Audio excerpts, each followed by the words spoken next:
Hey man, what's up? What was that? I gotta check this out. Hold on. Let me get online. Okay, I'm logging on now.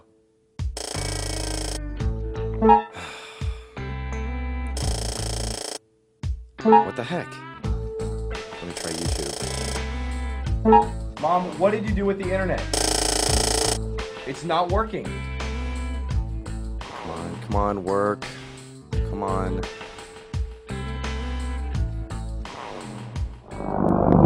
Last year, some broadband subscribers complained to the Commission that Comcast was blocking and delaying their internet traffic. Our investigations and the findings of several widely respected engineers confirmed their complaints. Comcast was delaying subscribers' downloads and was blocking their uploads. It was doing so 24/7, regardless of the amount of congestion on the network or how small the file might actually be. And even worse, Comcast was hiding that fact by making affected users think that there was a problem with their internet connection or their application. Today, the Commission tells Comcast to stop and to disclose to its subscribers and its customers how it is going to manage traffic on a going forward basis. The principle that basic internet protocols should be non-discriminatory, especially that content providers should get equal treatment from internet operators. So what would it be like without net neutrality? Well, as we said before, you might not be able to go to some of your favorite websites. You may have to pay more for music or movie downloads. We would have censored speech and censored content. And you might not be able to use the services that you want because your internet service provider has made a deal with someone else. For example, let's say you want to buy something on eBay and you use PayPal, but your internet service provider has made a deal with a different online payment company.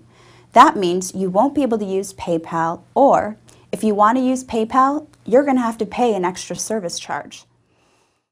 According to the OECD, the Organization of Economic Cooperation and Development, America is no longer ranked #1 in internet technology, but ranked 19th in the world. So how did this happen? For many years, I represented individuals as well as multinational corporations. For 7 years, I was with CBS as a New York-based executive.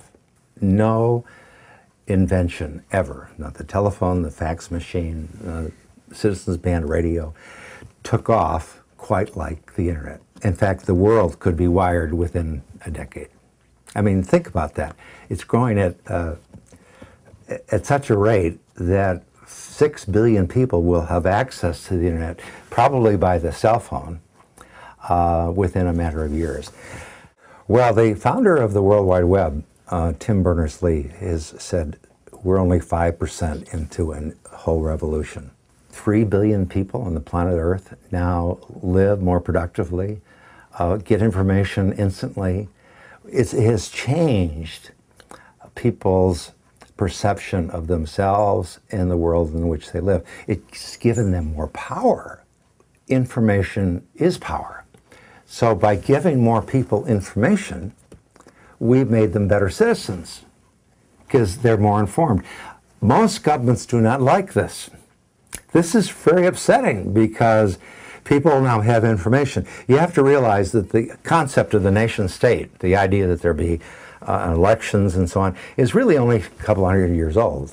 Before that, we had kings and queens and tribal leaders. We still have those.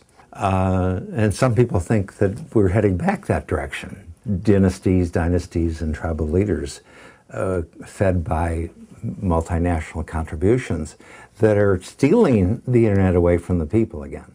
What the internet is a tool of democracy. It's a technology that empowers people worldwide. Most people don't know this yet. They just think it's a wonderful little tool.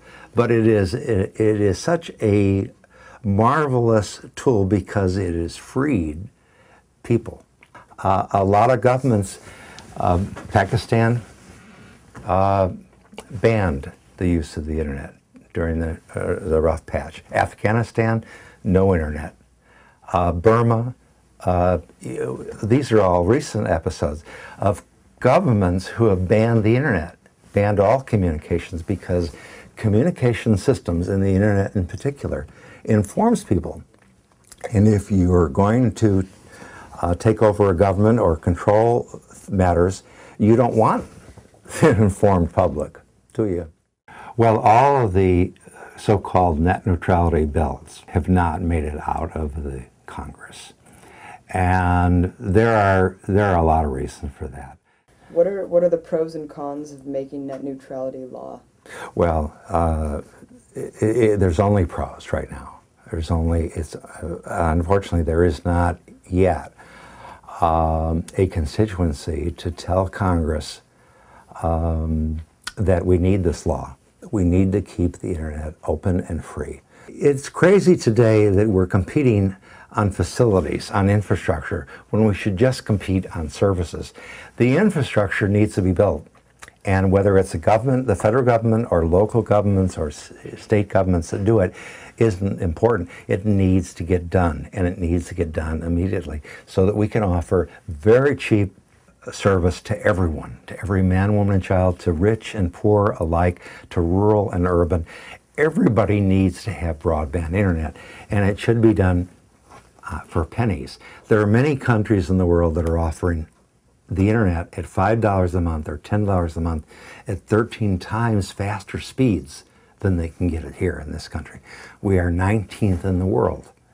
For the greatest economy in the world to be 19th, it just doesn't make sense.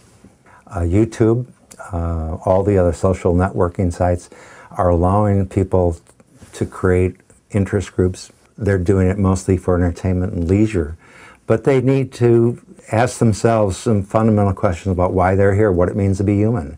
And just once, every so often, get involved in a political issue, become active citizens.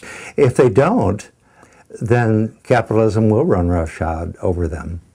I mean, capitalism really isn't a person, isn't an ugly head any more than God is a woman. I don't know. I mean, what capitalism is. I don't know the answer to religion either. But I do think that people, as long as they're here, need to get involved and make the world a better place. And that means giving more people a power over their own lives. It means getting involved. If you know that if you had the experience of communicating on the internet, then you need to get involved. It's that simple. If having net neutrality is your truth, please help Representative Ed Markey pass Bill H.R. 5353, the Internet Freedom Preservation Act.